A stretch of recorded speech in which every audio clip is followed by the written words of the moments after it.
आज मैं आपके लिए जो प्रश्न लेकर आई हूँ वो कबीरदास से संबंधित है और कबीरदास से संबंधित 5-6 प्रश्नों का समावेश इस एक वीडियो में है। तो आप प्लीज़ पूरा वीडियो देखें और आपके लिए कबीरदास के किसी भी प्रश्न को पूछे जाने पर उत्तर करना बहुत ही आसान हो जाएगा। इस तरह से चीज़ों को बताया और समझाया गया और पॉइंट में मैं ज़्यादातर छोटे में ही लिखती हूँ ताकि आप चीज़ों को समझ लें और उनको फिर अपने हिसाब से विस्तार दें। क्योंकि एग्ज़ाम में जब भी आप अपने अनुसार अपने लैंग्वेज में विस्तार देते हैं उसको ज़्यादा अच्छा और सटीक उत्तर माना जाता है। तो पॉइंट में चीज़ों को समझें और अपने भाषा में अपने शब्दों में उसका विस्तार दें। और जो इम्पॉर्टेंट चीज़ें हैं वो लिखी गई है, यहाँ पे आप देख सकते हैं। तो कोई भी प्रश्न का उत्तर जब हम करते हैं, अगर हम कबीर की बात करें तो पहले उनका जन्म और उनके बारे में ही हम देखेंगे। तो उनका जन्म 1398 में हुआ था। और कबीर जो थे, बहुत इंपॉर्टेंट क्वेश्चन है, बहुत बार ये एमसीक्यू में प्रश्न आता है कि वो किसके समकालीन थे। तो सिकंदर लोदी के समकालीन थे। किसके शिष्य थे? तो रामानंद के शिष्य थे। नाथ संप्रदाय से वो प्रभावित थे। ये सारे प्रश्न जो हैं ऐसे हैं जो एमसीक्यू में और नेट के एग्ज़ाम में पूछे जाते हैं। पत्नी और जो पुत्र और पुत्री की बात की गई है वो आप सब जानते ही हैं कि लुई कमाल कमाली। और प्रारंभिक जीवन जो था इनका काशी अंतिम मगहर में बीता था। निरक्षर थे, ये पढ़े लिखे नहीं थे। रचनाओं का संकलन बीजक में और संकलनकर्ता धर्मदास थे। ये भी प्रश्न इंपॉर्टेंट है, पूछे जाते हैं एमसीक्यू में। और बीजक के 3 भाग है, साखी, सबद और रामायणी। श्याम सुंदर दास ने कबीर ग्रंथावली में कबीर की रचना का संकलन किया है और 65 रचनाएं उपलब्ध है इनकी। जो कबीर दास है इनकी 65 रचनाएं उपलब्ध है, जिनमें से 43 प्रकाशित की गई है। राम से उनका अभिप्राय निर्गुण राम से था। ये जो माने ईश्वर वाले जो राम थे उनसे उनका अभिप्राय निर्गुण, और वो निर्गुण भक्ति में ही विश्वास रखते थे। अब आप एक बार ये देख लीजिए कि निर्गुण और सगुण किसे कहते हैं। तो निर्गुण निराकार, जो ईश्वर का निराकार जो रूप होता है उसको हम निर्गुण राम से मानते हैं। जैसे एक होता है सगुण, जिसमें कि ईश्वर का साकार रूप माना जाता है, कि उनको एक रूप दे दिया जाता है कि वो ऐसे दिखते हैं, वैसे दिखते हैं और वो सरल हैं, अच्छे हैं, सुंदर हैं। लेकिन जो निर्गुण राम में जिन उनका विश्वास था, तो इनका मानना था कि वो घट घट में है, हर जगह है और प्रत्येक चीज़ में उनका कोई एक तरह का रूप हम उनका नहीं दे सकते हैं। तो वो निर्गुण राम में विश्वास करते थे। इनके बाद गद्दी रामदास को मिली, जो जिस संप्रदाय से रिश्ता रखते थे, रिलेटेड थे। जब उनकी मृत्यु हुई उसके बाद जो गद्दी मिली वो धर्मदास को मिली। ये भी प्रश्न पूछा जाता है बहुत बार कि कबीर के बाद जो गद्दी थी किसको मिली? तो धर्मदास को मिली। और विशेषता नाम, ज्ञान, भक्ति, प्रेम, निर्गुण, समाज सुधारक थे, रहस्य भावना था और विधि रस थे। ये उनकी जो विशेषता थी वो सब हम आगे देखेंगे। ये मैंने यहाँ पे शॉर्ट फॉर्म में दिया है, चूँकि एमसीक्यू में प्रश्न पूछे जाते हैं। इनमें से कौन सी उनकी विशेषता थी, कौन सी नहीं थी। तो प्रेम में विश्वास करते थे, भक्ति भावना थी उनकी, ज्ञान के प्रचारक थे और निर्गुण वादी थे, निर्गुण राम में विश्वास रखते थे, समाज सुधारक थे। तो ये सारी चीज़ें यहाँ पे लिखी है। भाषा ब्रज भाषा थी, अवधी थी और खरी बोली थी। इन सब का मिश्रण कहीं कहीं पर भोजपुरी, पंजाबी और राजस्थानी भी मिलता है। तो याद रखिएगा, भाषा भी बहुत बार पूछा जाता है, आगे भी हम बात करेंगे इनकी। तो यहाँ से प्रश्न है कि कबीर का दर्शन कैसा था। पूछा जाता है आपके एग्जाम में कि कबीर का दर्शन की व्याख्या करें, कबीर के दर्शन के बारे में बताएं। तो कबीर ने दर्शन शास्त्र विषयक पुस्तकों के अध्ययन के आधार पर नहीं, अपितु साधना एवं चिंतन के आधार पर ब्रह्म में जीव, जगत, माया एवं रहस्य साधना पर अपने विचार व्यक्त किए हैं। अब यहाँ पे इनका दर्शन कैसा था ये आप इस डायग्राम से समझ लीजिए। कबीर के राम ब्रह्मा यानी कि सगुण और निर्गुण में जो उनका जो विचार था वो निर्गुणवादी थे। तो आप यहाँ पे ब्रह्मा और निर्गुण भी लिख सकते हैं। आत्मा, माया और संसार और मोक्ष। माया को उन्होंने बोला था कि महाठगनी है। तो ये उनके दर्शन थे। अब एक एक करके हम इन दर्शनों के बारे में जान लेते हैं कि क्या है इसमें। तो कबीर के राम तुलसी के राम से भिन्न हैं।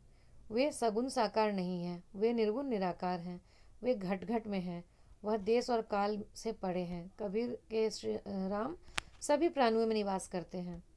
राम रहीम खुदा अल्लाह के नाम से जाने जाते हैं। निर्गुण राम जपहु रे भाई, अविगत की गति लिखी न जाई, लिखी न नाई। आप इस तरह से कोट भी कर सकते हैं, एक पैराग्राफ लिख के। सटीक है इतना आंसर तो। और यहाँ पे दशरथ सूत तिहु लोक बखाना, राम का नाम मरम को नहीं जाना। तो इस तरह से आप कोट कर सकते हैं। इतना उत्तर आप जब लिखेंगे कॉपी में तो सटीक होगा इतना। और मैं आपको यहाँ पे ये बता रही हूँ कि जो MSD की अगर हम बात करें और दूसरे प्रश्नों को हम देख लेंगे कि कितने नंबर का होता है, पर MSD 1 की अगर हम बात करें, इसमें कबीर हमें पढ़ना है, तो उसमें ये वो 10 नंबर का ही क्वेश्चन होता है, क्योंकि 3 प्रश्न ही करने होते हैं। 50 नंबर का पेपर होता है टोटल, और 2 व्याख्या होता है और बाकी 3 प्रश्न हमें करने होते हैं। तो उसके अनुसार मैंने ये प्रश्न बनाए हैं। थोड़ा बहुत आप अपनी बातें भी कर सकते हैं, जैसे इंट्रोडक्शन दे दिया कबीर का, तो एक पैराग्राफ वो बढ़ गया, और उसके बाद उनकी यहाँ पे बातें कर रहे हैं हम जो। तो कबीर दास के निर्गुण ब्रह्म, अब जब हम ब्रह्म की बात करते हैं तो उनका ब्रह्म जो था निर्गुण था, और कबीर दास निर्गुण ब्रह्म के उपासक है, जिन्होंने राम मोहन केशव हरि रहीम आदि अनेक नामों से संबोधित किया है। जब हरि थे तो मैं नहीं, अब मैं हूँ तो हरि नहीं। इस तरह से कोट करना अच्छा होता है, आंसर उससे सटीक बन जाता है। कबीर के जीव और ब्रह्मा के संबंधों को पति पत्नी के संबंधों का रूप लेकर व्यक्त किया है। कबीर ने ब्रह्मा की प्राप्ति के लिए सहज साधना को सर्वोपरि माना है। कबीर की साधना में उपनिषदों का ज्ञान, योग तथा प्रेम भी है। तो यहाँ पे बताया गया है कि उन्होंने जो पति पत्नी का जैसा संबंध होता है, भगवान से उन्होंने अपने संबंध को वैसा बताया है, और दूसरे लोगों को भी बोला है कि भगवान से वैसे संबंध बनाओ जैसे पति पत्नी के आपस में संबंध होते हैं। अब कबीर के अनुसार आत्मा, अब आत्मा क्या है यहाँ पे देख लेते हैं। कबीर के अनुसार वे आत्मा परमात्मा को एक मानते हैं। जीव को ब्रह्म का अंश माना, आत्मा को ब्रह्म से अलग मानना अज्ञानता है। एक मानते हैं तो आत्मा को अलग नहीं मानना चाहिए, भगवान से अलग नहीं मानना चाहिए उन्होंने कहा। उन्होंने कहा आत्मा राव अवर नहीं दूजा। जिस प्रकार ब्रह्म सर्वव्यापक है, उसी प्रकार आत्मा केवल शरीर न होकर सर्वत्र है, क्योंकि वह ब्रह्म का ही दूसरा स्वरूप है। अब कबीर के अनुसार जगत की क्या बात की गई। कबीर ने जगत को परम ब्रह्मा परमेश्वर की सत्ता माना है। उन्होंने जगत को सत्य, नित्य, शाश्वत एवं चिंतन माना है। उन्होंने कहा संसार के विषयों से सुख प्राप्ति की अभिलाषा मात्र भ्रम है। इससे संसार में विषय वासना एवं दुख जागृत करता है। अतः मनुष्य को इस संसार से मुक्ति का प्रयास करना चाहिए। यह मुक्ति खुद को ब्रह्म में लीन करने से मिलती है। मुँह को कहाँ ढूंढे रे बंदे, मैं तो तेरे पास में। तो इनका जो मानना था कि जगत जो है उसके जो मोह माया से दूर रहना चाहिए इंसान को, व्यक्ति को, और भगवान में रम जाना चाहिए। कबीर के अनुसार माया क्या है। कबीर के अनुसार माया को राम में मिलने से माया की सबसे बड़ी बाधा है। जो माया है वो भगवान से मिलने में बाधा उत्पन्न करती है। उन्होंने ऐसा कहा है, यह जीवन को मोहित करती है, सत्य और ज्ञान को ढक लेती है, मनुष्य के अंदर काम वासना तृष्णा को जन्म देती है। माया मनुष्य को काम, कामिनी, अहंकार, मोह, लोभ आदि विविध रूपों से मनुष्य को अपने जाल में फंसाती है। और उन्होंने कहा था कि माया महा ठगनी, माया ऐसी पाननी, फंदा ले बैठी हाट, सब जगत तो फंदा परया, कबीरा आया काट। सबके गले में फंदा पड़ गया माया का, लेकिन कबीरा जो था उस फंदे से फंसा नहीं, वो उस फंदे को काट के आ गया। तो मैंने यहाँ पे कोट भी किया है आपको। ये बहुत ही अच्छे इस तरह से प्रश्न बनाने में बहुत ही फायदेमंद होगा। तो आप एक बार पूरा वीडियो देखिए, आपको कबीर के सारे प्रश्न के जवाब यहाँ पे मिलेंगे। कबीर के अनुसार मोक्ष क्या है। कबीर मायाकृत संसार से मोक्ष प्राप्ति की बात करते हैं। कबीर राम से तारने की बात करते हैं।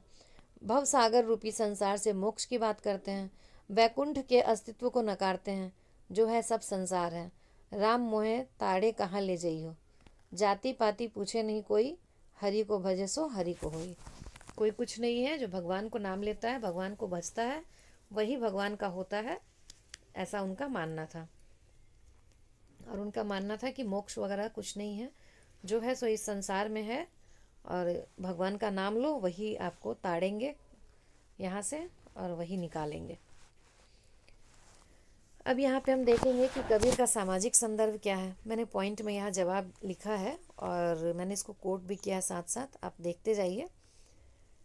कबीर जो थे वो पहले समाज सुधारक माने जाते हैं। देखिए इंपॉर्टेंट पॉइंट है, क्योंकि एमसीक्यू क्वेश्चंस में इस तरह के प्रश्न आते हैं।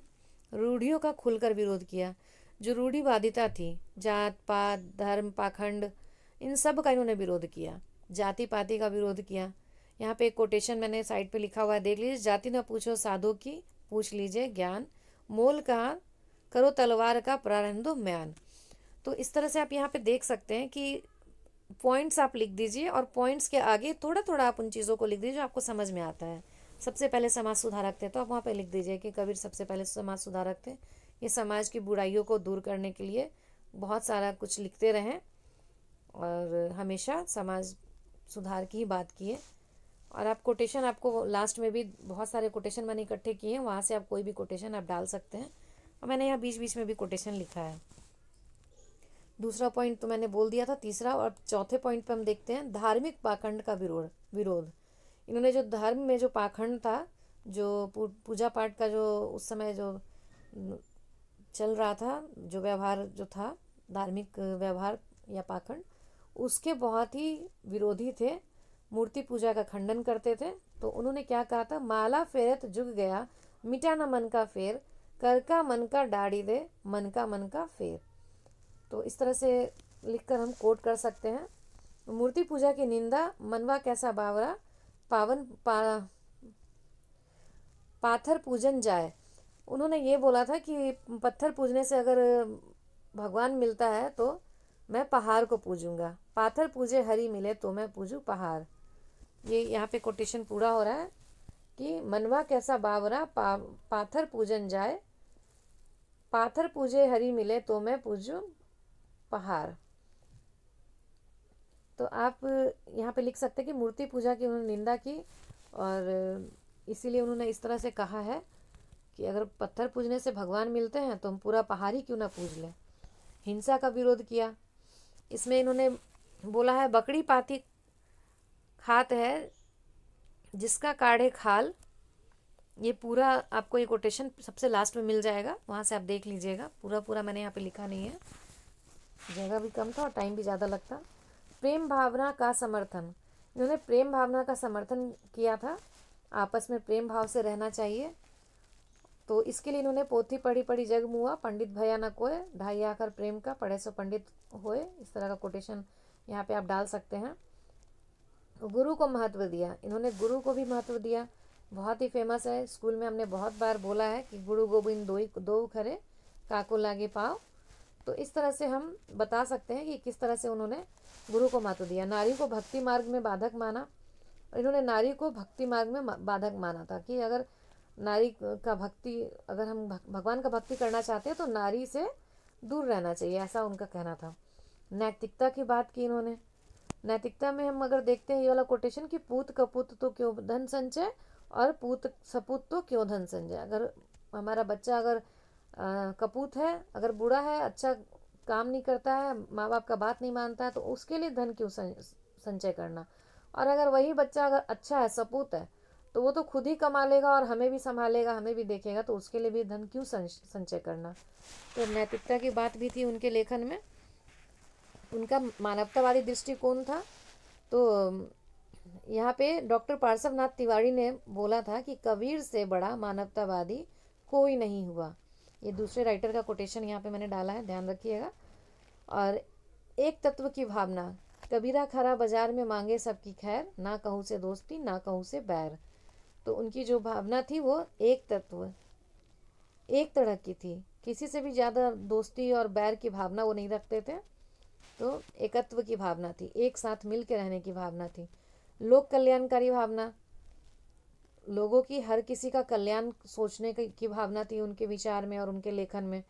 आडंबर तथा शोषण का विरोध, उन्होंने आडंबर और शोषण का विरोध किया था। मार्क्सवादी दृष्टिकोण था। माया धन संपत्ति आदि का लालच करने वालों को कबीर ने भटका हुआ राही कहा। जो माया धन और संपत्ति इन चीज़ों का लालच करते थे उनको भटका हुआ राही कहा है कबीर ने। और यहाँ पे एक कोटेशन आप डाल सकते हैं, साई इतना दीजिए जामे कुटुम्ब समाए, मैं भी भूखा ना रहूं और साधु भी भूखा ना जाए। एक यहाँ पे मैंने छठा पॉइंट लिखा है, वाणी की शीतलता। उनकी जो वाणी थी उसमें शीतलता थी। उसको अगर आप कोट करना चाहते हैं तो यहाँ से कर सकते हैं, ऐसी वाणी बोलिए मन का आपा खोए। और इस तरह से अगर यहाँ पे जब प्रश्न हम खत्म करते हैं तो वहाँ पे एक निष्कर्ष होना बहुत ज़रूरी होता है। तो आप यहाँ पे देख लीजिए, इस प्रकार कबीर का अपने समाज के प्रति दृष्टिकोण वैज्ञानिक एवं व्यवस्थित था। कबीर की अक्खड़ता, फक्कड़ता, निर्भीकता, अस्पष्टवादिता, क्रांतिकारिता और अहम भाव आदि सभी विशेषताएं उनके काव्य में झलकती है, जो युगों युगों तक प्रेरणा देती रहेगी। तो इस तरह से एक प्रश्न यहाँ पे खत्म होता है, लेकिन आगे आप देखेंगे दूसरा प्रश्न है यहाँ पे, सिद्धों एवं नाथों ने कबीर के काव्य को किस प्रकार प्रभावित किया है। बहुत ही इंपॉर्टेंट क्वेश्चन है, कई बार पूछते हैं एग्जाम में। तो ये मैंने प्रश्न की तरह बनाया है, मैं पढ़ देती हूँ, एक बार देख लीजिए। कबीर ही नहीं, संपूर्ण संत साहित्य 8वीं-9वीं सदी से चली आ रही विभिन्न अवैदिक साधना पद्धतियों से काफ़ी कुछ ग्रहण करता है, पर अपनी विचारधारा का भी स्वतंत्र रूप में विकास करता है। इसलिए यह भ्रम हम सबको नहीं होना चाहिए कि कबीर की विचारधारा नाथ पंथ की नकल मात्र है, उसका अपना स्वतंत्र स्वरूप है। यद्यपि कबीर बौद्धों से भी बहुत कुछ लेते हैं, योगियों और तांत्रिकों से भी, पर कबीर का तो बौद्ध है न हठयोगी न नामपंथी। 15वीं सदी की ठोस सामाजिक वास्तविकताओं और वैचारिक चुनौतियों के वर्कस कबीर की विचारधारा क्रमशः और उत्तरोत्तर विकसित होती है। यहाँ पे कहा गया है कि जो पुरानी जो विचारधारा चली आती है, हम आज भी देख सकते हैं इन चीज़ों को, कि जो पुरानी हमारी विचारधारा है उसको हम समेटते सहेजते आगे बढ़ते हैं, लेकिन अंततः क्या करते हैं कि उसमें हम अपने सहूलियत के अनुसार कुछ कुछ बदलाव कर देते हैं और उसको फिर आगे बढ़ाते हैं। तो यहाँ कबीर भी इससे अछूता नहीं थे, उन्होंने पुरानी विचारधारा में से कुछ न कुछ चीज़ों को नकल किया था, लिया था, लेकिन जो उनकी अपनी वास्तविकता थी, उस समय का जो समाज था, उस समय का जो विचारधारा चल रहा था, उसके अनुसार उन्होंने अपना एक अलग ही सोच विकसित किया था और उसके अनुसार वो काम कर रहे थे। बौद्ध धर्म का जब ह्रास्य हुआ तो 8वीं-9वीं सदी तक आते आते वह तंत्र मंत्र की साधना में बदल गया और अपने ब्रह्मचर्य तथा कर्मकांड भी बन गए। ब्रजयान और महायान नामक शाखाओं में विभक्त बौद्ध भिक्षुकों के साधना संबंधी पदों में काया योग, सहज सुनने की अवस्था तथा समाधिजन भाव दशाओं का वर्णन मिलता है। इसी साहित्य को 84 सिद्धों की साहित्य कहा जाता है। हजारी प्रसाद द्विवेदी के शब्दों में सिद्ध साहित्य के पदों की योजना इस प्रकार की है कि ऊपर से उसमें कुत्सित लोक विरुद्ध अर्थ प्रकट हो, पर परस्पर विरोधी अनर्थक बातें प्रतीत हो, किंतु साधना के रहस्यात्मक शब्दों की जानकारी प्राप्त होने पर साधनात्मक विशुद्ध अर्थ स्पष्ट हो जाए। इन्हीं रचनाओं को उलटवासियों की संज्ञा दी जाती है। कबीर ने भी ऐसी उलटवासियों की रचना की है। इन्हें कूट पद या अन्योक्ति शैली के पद कह सकते हैं। नाथपंथी जोगियों में खासकर मच्छिंद्र नाथ और गोरखनाथ के भी ऐसे कूट पद मिलते हैं।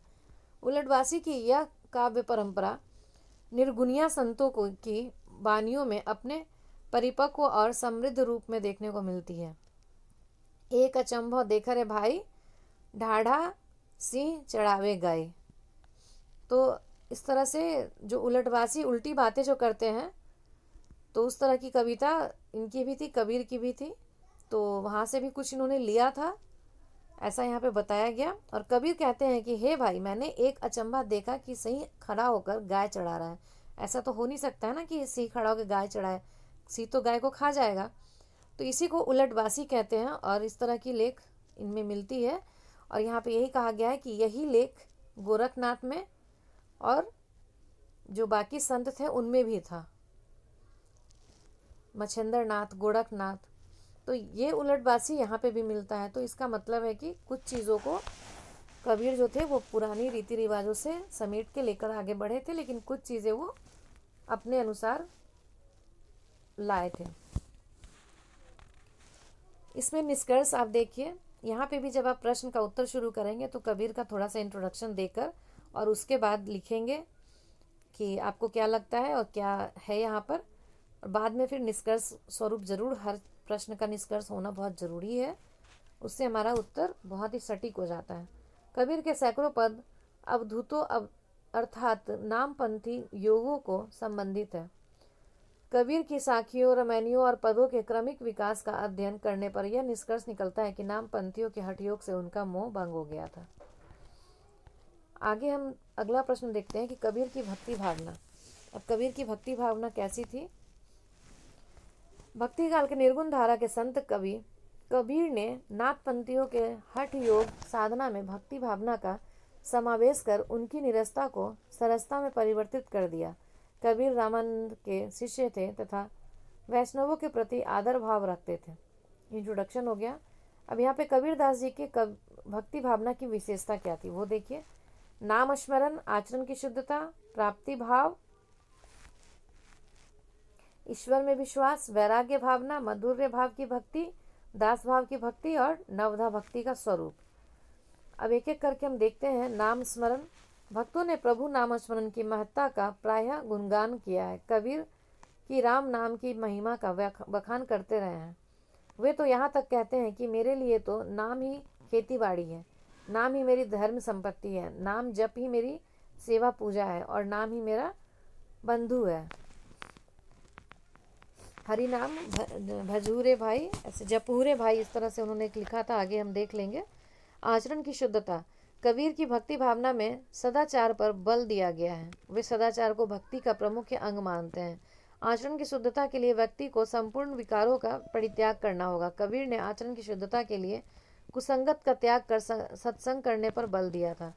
वैसे ही प्राप्ति का भाव, तो कबीर भगवान को सर्वशक्तिमान मानकर उनकी शरण में जाकर अपनी रक्षा की प्रार्थना करते हैं। कबीर का मानना है कि ईश्वर की शरण में जाने पर भव सागर का अथाह जल गोपद में बने गड्ढे में भरे जल की भांति सुगमता से पार किया जा सकता है।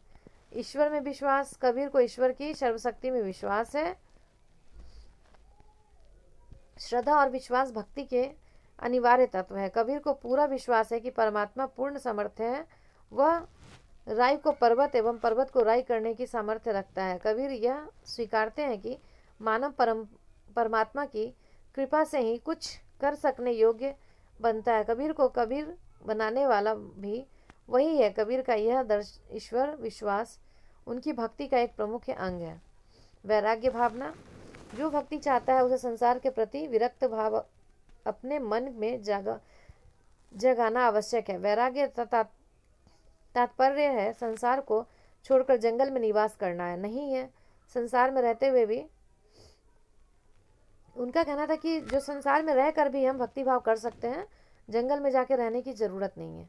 इतनी सी बात है। ये वैराग्य भावना जो था वो उसका वो खंडन करते थे। माधुर्य भाव की भक्ति, उनकी जो भक्ति भाव थी माधुर्य भाव की थी। माधुर्य भाव की भक्ति को मथुरा भक्ति या प्रेम लक्षणा भक्ति कहा जाता है। ये याद रखने वाली बात है कि मथुरा भक्ति या लक्षणा भक्ति भी माधुर्य भाव की भक्ति को कहा जाता है। भक्त स्वयं को जीवात्मा एवं भगवान को परमात्मा मानकर दाम्पत्य प्रेम की अभिव्यक्ति करता है। हमने पहले भी देखा था कि मैंने पति पत्नी के अनुसार वो भक्ति भावना रखते हैं भगवान से, तो वही चीज़ें हैं। दास्य भाव की भक्ति, अब दास्य भाव की भक्ति भी थी उनके उसमें। तुलसी की भक्ति जिस प्रकार दास्य भाव की है, उसी प्रकार कबीर की भक्ति भावना में भी दास्य भावना दिखाई पड़ती है। वे प्रभु को स्वामी एवं स्वयं को दास, सेवक या गुलाम कहते हैं। कबीर भले ही निर्गुण मार्गी भक्त कवि हो, किंतु उनमें दास्य भाव की भक्ति दिखाई पड़ती है। नवधा भक्ति की स्वरूप, कबीर के काव्य में नवधा भक्ति के तात्पर्य उपलब्ध होते हैं। कहा जा सकता है कि कबीर एक सच्चे भक्त थे। नवधा भक्ति का अर्थ, नवधा भक्ति का उल्लेख नारद भक्ति सूत्र में है। भक्ति के सभी 9 अंग यहाँ पाए जाते हैं, उसे नवधा भक्ति कहते हैं। नवधा भक्ति के अंग कौन कौन से हैं? तो श्रवण, कीर्तन, स्मरण, पाद सेवन, आचरण, वेदना, दास्य,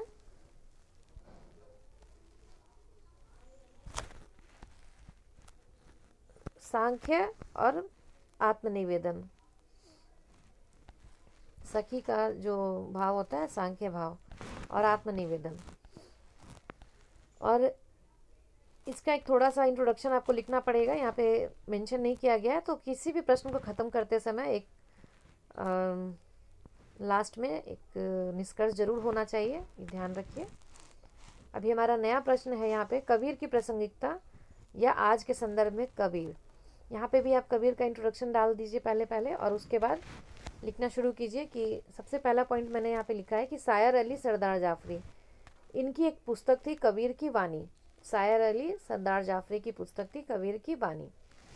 इसमें ना कबीर के मनुष्य की आत्म प्रतिष्ठा अर्थात आत्मसम्मान की बात की है, मनुष्य को मुख्य रूप से प्रेम करना सिखाया है। तो यहाँ पे हम देखेंगे कि कबीर की प्रासंगिकता इसी संदर्भ में है कि लोगों ने क्या कहा। आज के संदर्भ में कबीर क्या है, तो ये आज के ही संदर्भ में भी तो है, जो कि अब जो है जो लेखक ने कबीर के बारे में लिखा है ये वो बातें हैं। और अब तक जो हम देख रहे थे वो पुरानी बातें हैं, जब कबीर थे तब की बातें थी। तो यही यहाँ पे डिफाइन करना है कि आज के संदर्भ में कबीर के बारे में कैसी बातें चल रही है। तो एक तो ये हो गया इन्होंने बोला। दूसरा, हजारी प्रसाद द्विवेदी जो है, इन्होंने कबीर एक किताब उन्होंने लिखा है, कबीर की साहित्यिक परंपरा की बात की है इसमें। वे मुसलमान होकर भी मुसलमान नहीं थे, ऐसा उनका मानना है हजारी प्रसाद द्विवेदी का। उन्होंने उनके बारे में कहा कि वे मुसलमान होकर भी मुसलमान नहीं थे, वे हिंदू होकर भी हिंदू नहीं थे, वो योगी होकर भी योगी नहीं थे, वैष्णव से भगवान की ओर से निराकार रूप में बनाए गए हैं।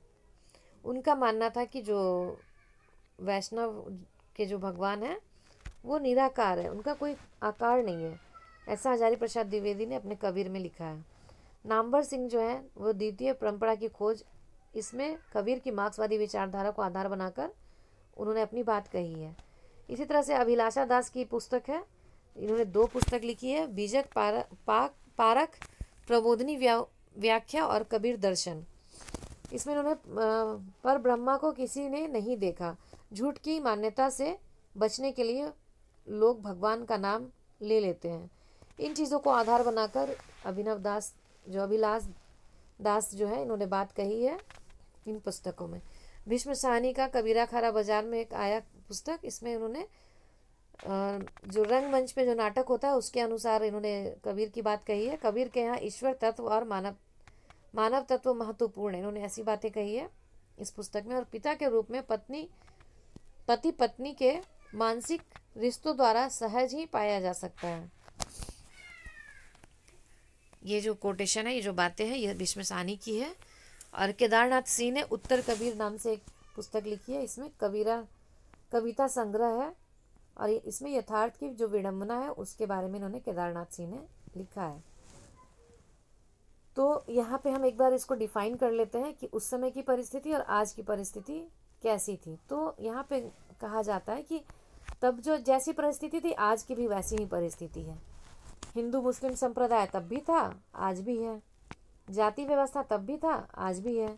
अंधविश्वास तब भी था, आज भी है। इसका जो माने सच्चाई का जो ज्ञान है वो तब भी नहीं था, आज भी लोगों में नहीं है।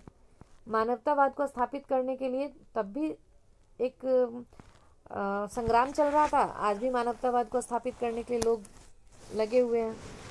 और अगर हम आज की बात करें तो उसका जीवंत उदाहरण आप देख सकते हैं, जो न्यूज़ चैनल पे अभी का जो न्यूज़ चल रहा है श्रद्धा मर्डर केस वाला। तो मानवतावाद को स्थापित करने का जो होड़ था, जो जिद था, तब भी था, कबीर के समय भी था और आज भी ऐसे किसी कबीर की आवश्यकता है। ईश्वर और मानव में भेद जो था वो उस समय भी नहीं था और आज भी नहीं है। दोनों तरह की बातें उस समय भी थी और अब भी है। तो आज भी हमें कबीर के नेतृत्व की ज़रूरत है, उस रोशनी की ज़रूरत है। और सांप्रदायिकता था उस समय भी, आज भी है। नरसिंह अवतार के रूप में कोई रूप नहीं था, समय की ज़रूरत थी, परिस्थितियों की ज़रूरत थी। तो यहाँ पे मैंने कोटेशन के रूप में एक थोड़ा सा लिखा है कि नरसिंह अवतार लेकर भगवान आते हैं, कबीर के रूप में भगवान आते हैं, राम के रूप में, कृष्ण के रूप में भगवान आते हैं। तो ऐसी चीज़ों की ज़रूरत आज के डेट में भी है व्यक्ति को, मानव को, और वैसी ही परिस्थितियाँ आज भी है। तो आप अपने समझ के अनुसार इसको और विस्तार कर सकते हैं। आपको समझ में आ गया होगा कि किन किन ने क्या क्या कहा है, इन चीज़ों को कोट करने के लिए आपको चाहिए होगा, और आप अपनी बात कह सकते हैं कि आज के संदर्भ में कबीर की क्या प्रासंगिकता है, आज अगर वो होते तो क्या होता, या उनकी आज कितनी ज़रूरत है। यहाँ पे हम कबीर की भाषा देख रहे हैं। अगर आपसे सीधा सीधा सवाल पूछा जाए कि कबीर की भाषा की व्याख्या करें, तो आप यहाँ पर पहले कबीर का इंट्रोडक्शन लिखेंगे और उसके बाद उनकी भाषा की बात करेंगे। तो कबीर पंथों के संतों ने लिखा कि उनकी भाषा जो थी वो कैसी थी, उलटबासी, उनकी भाषा में उलटबासी थी। इनके सामने भाषा भी लाचार नज़र आती थी। भाषा को जैसा चाहते थे वैसा वो मोड़ देते थे, पलट देते थे, घुमा देते थे, जैसा वो चाहते थे वैसे ही बोलते थे, वैसे ही लिखते थे। और यहाँ पे कोटेशन आप डाल सकते हैं, लास्ट में आपको कोटेशन के लिए बहुत सारी लाइनें मैंने इकट्ठी की हुई है, वहाँ से आप देख लेना। और उनकी भाषा थी वो पंचमेल खिचड़ी थी, 5 तरह की भाषाओं का उसमें मिश्रण था, तो इसीलिए उसको पंचमेल खिचड़ी कहा जाता था।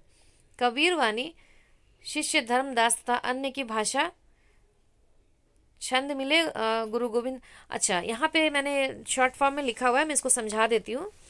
कबीर वाणी जो है वो धर्मदास के द्वारा लिखा गया था, तो उसमें जो थी वो धर्मदास जब लिख रहे होंगे, तो जब कबीर बोलते होंगे और वो लिखते होंगे, या कबीर ने जो धर्मदास को कहानी सुनाया होगा, जो बताया होगा, उसको जब वो लिखे होंगे, तो थोड़ा बहुत वो अपनी भाषाओं का भी उसमें प्रयोग किए होंगे। तो वही चीज़ यहाँ पे बताया गया। और इनके जो कुछ छंद हैं वो गुरु गोविंद साहब में भी मिले हैं। इनकी भाषा जो थी सदुक्री थी, जो बोलचाल की जो भाषा होती है वैसी सदुक्री भाषा, जो आम सदुक्री भाषा आप ये मान सकते हैं कि जो बैठक होती है, जो सभा होती है, जो जहाँ पे सड़क पे घूमने वाले जो लोग होते हैं और कहीं पे बैठक करके किसी चौपाल पे और गांव में जो अपनी बातें कहते थे, उस तरह की घुमंतु भाषा टाइप से इनकी भाषा थी, इसको सदुक्री भाषा कहा गया। राजधानी पंजाबी, खड़ी बोली, पूर्वी बोली, ब्रज और अवधी भोजपुरी भाषा का अंतिम निर्णय टेढ़ी खीर है। जयदेव वासुदेव ऐसा कहते हैं कि अवधी भोजपुरी भाषा का अंतिम निर्णय टेढ़ी खीर है। तो इनकी जो भाषा थी ये 5 भाषाओं से मिली हुई थी, राजधानी, पंजाबी, खड़ी बोली, पूर्वी बोली और ब्रज। तो इसी को पंचमेल खिचड़ी बोला गया है। अनगढ़ भाषा, इनमें बोला गया है कि इनकी भाषा थी अनगढ़ थी, गढ़ी हुई नहीं थी, सुदृढ़ नहीं थी, वो आगे पीछे ऊपर नीचे जैसे जो मन किया बोल के वो लिख देते थे। लेकिन वो इतना मतलब अपने बात को कहने के लिए इतने सटीक होते थे, इतना माने सटीक बात बोलते थे और इतना धारदार बात बोलते थे कि उसको सभी सुनना पसंद करते थे, और आज भी उनको इसलिए पढ़ा जाता है। शाकी शब्द रमैनी, धर्म दर्शन इस्लाम सूफी, इन चीज़ों का भी उसमें जो धार्मिक जो शब्द होते हैं, इस्लामिक जो शब्द होते हैं, सूफी का जो शब्द होता है, दर्शन के जो शब्द होते हैं, इन साकी शब्द रमैनी में इस तरह के शब्दों का भी मेल वहाँ पे दिखता है। ऐसे शब्द भी वहाँ पे इस्तेमाल किए गए, नए शब्दों का भी प्रयोग किया गया है। अनपढ़ से पढ़े लिखे सब की जुबान पर, ऐसी भाषा उनकी थी जो पढ़े लिखे लोग भी बोलते हैं और अनपढ़, ये जो पोथी पढ़ी पढ़ी जग मुआ पंडित भया ना कोई, आप देखेंगे कोई नहीं पढ़ा लिखा लोग भी उसको बोल देगा आराम से, उनको भी पता होता है कि अच्छा ये कबीर की कही हुई बात है, क्योंकि सुनते सुनते ऐसा मुंह पे चढ़ते जा रहा है, उनकी बातें ऐसी चढ़ गई है आज तक कि उसको फिर ज़रूरत नहीं है कि उसको किसी किताब से पढ़ाया जाए। अनपढ़ लोग भी उसको याद रखते हैं और पढ़े लिखे लोग भी उनको पता होता है।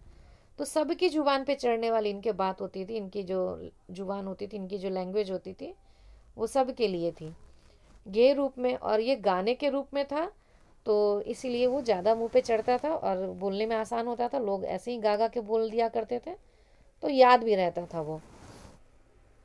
इनकी जो भाषा थी उसमें एक अनूठी शक्ति थी जो लोगों को खींचती थी अपने ऊपर, तो उस भाषा में अनूठी शक्ति थी। तकनीकी शक्तियाँ भी थी, क्योंकि बौद्ध, जैन, शाक्य, शैव, इन सब के जो तकनीकी शब्द थे उन सब को लिया गया था। तकनीकी शब्द जैसे अगर जैसे हम कहते हैं कि विज्ञान में कोई शब्द हम इस्तेमाल करते हैं, तो उस तरह के तकनीकी शब्द होते हैं, तो वैसे ही बौद्ध धर्म के तकनीकी शब्द, जैन धर्म के तकनीकी शब्द, यहाँ पे उन सब का इस्तेमाल किया गया था। वाणी का डिक्टेटर, हजारी प्रसाद ने उनको वाणी का डिक्टेटर कहा है, क्योंकि वो वाणी को ही डिक्टेट करते थे, वाणी को ऐसे घुमा फिरा के बोलते थे कि मतलब एक तरह से मान लीजिए कि जैसे कोई डिक्टेट करता है ना किसी को कि तुम ऐसे चलो तुम वैसे चलो, वैसे वो उनका कमांड था पूरे वाणी पे। और विद्रोही भी थे और व्यंग भी वो करते थे। तो विद्रोह में भी लिखते थे, किसी चीज़ का विद्रोह करके वो लिख देते थे कुछ भी।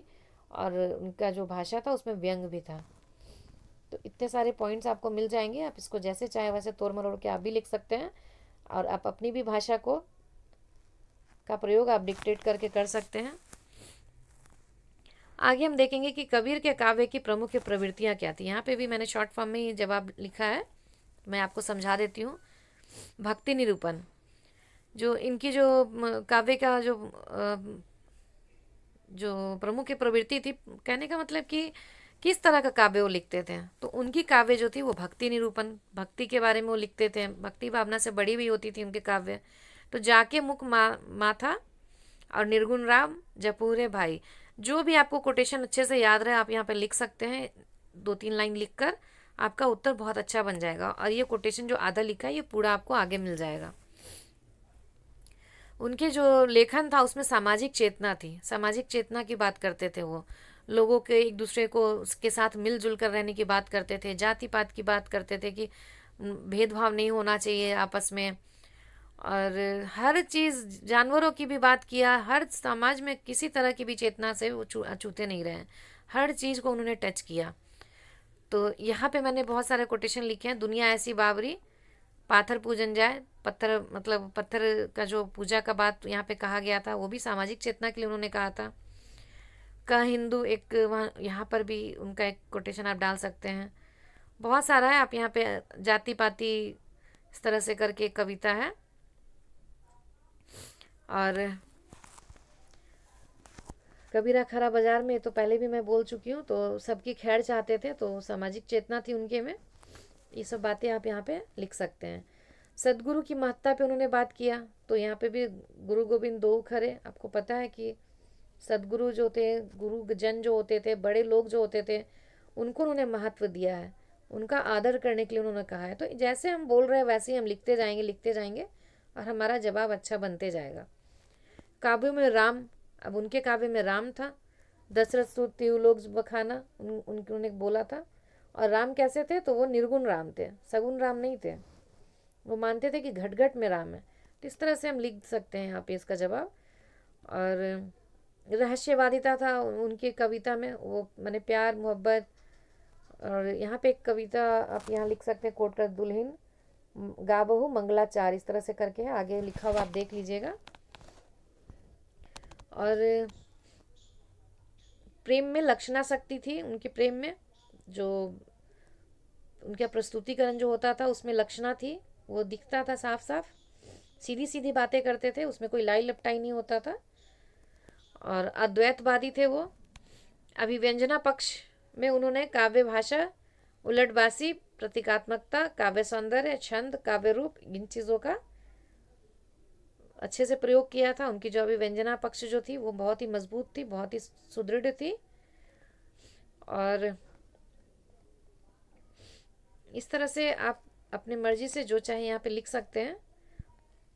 और मैंने यहाँ पे कोटेशन लिखा है, आप इसको देख लीजिए। मनवा कैसा बावरा, पातन पूजन जाई, वाते घर चाकी भली, जाका पीसा खाई।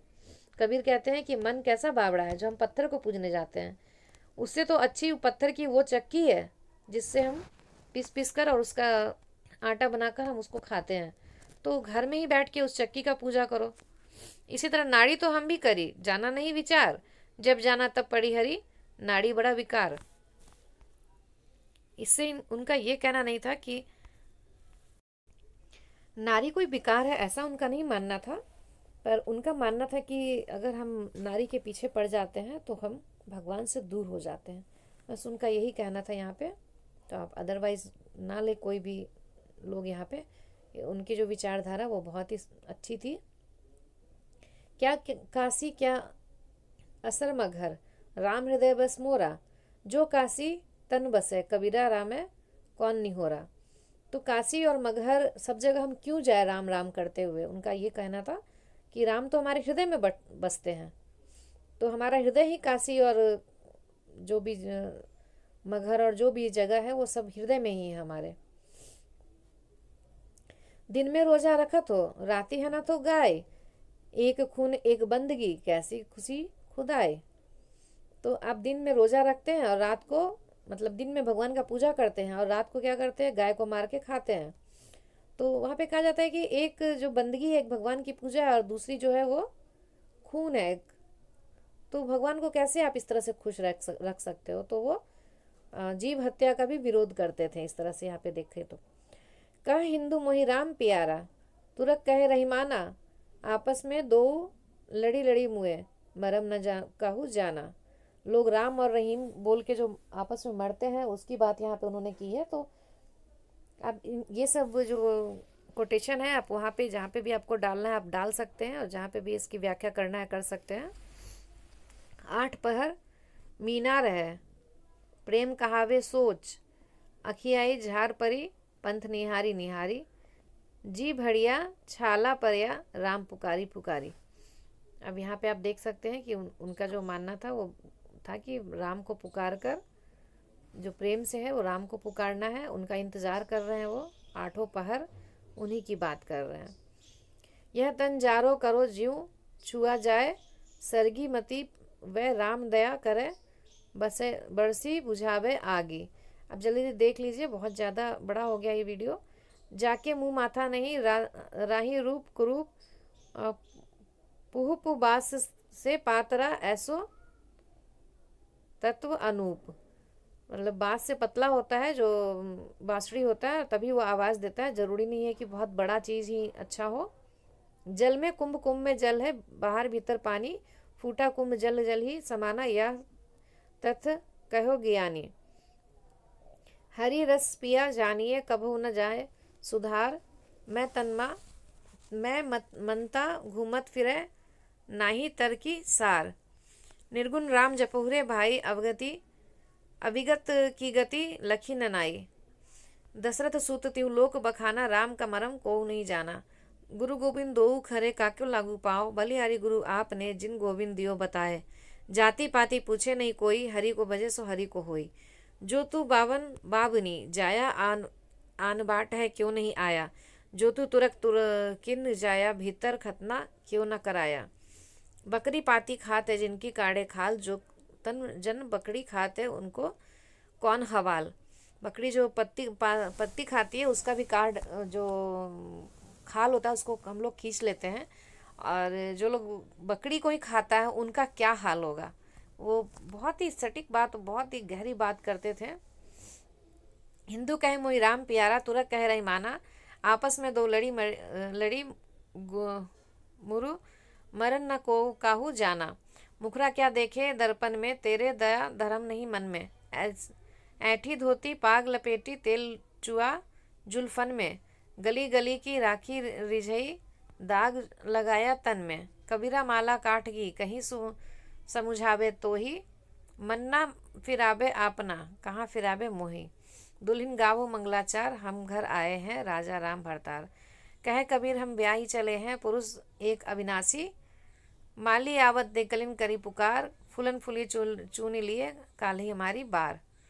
तो इस तरह से आप इन सारे कोटेशन को देखकर आप बीच बीच में जहाँ भी जो कोटेशन आप डालना चाहते हैं, आपको जो याद करने में आसान हो वो डाल के आप आंसर को अपना पूरा कर सकते हैं। और एक बार 2 बार जब आप पढ़ेंगे तो ये सारी चीज़ें याद हो जाएगी। और विश्वास कीजिए सारा आपका प्रश्न जो है 3 4 5 6 तरह के प्रश्न है इस प्रश्न में, इस पूरे वीडियो में, वो आपको बहुत ही मदद देगी। तो आप इस तरह से आराम से पढ़ के एग्ज़ाम दीजिए आपके उज्जवल भविष्य की प्रार्थना के साथ। Thank you. कृपया मेरे वीडियो को शेयर एंड लाइक कर दें। धन्यवाद।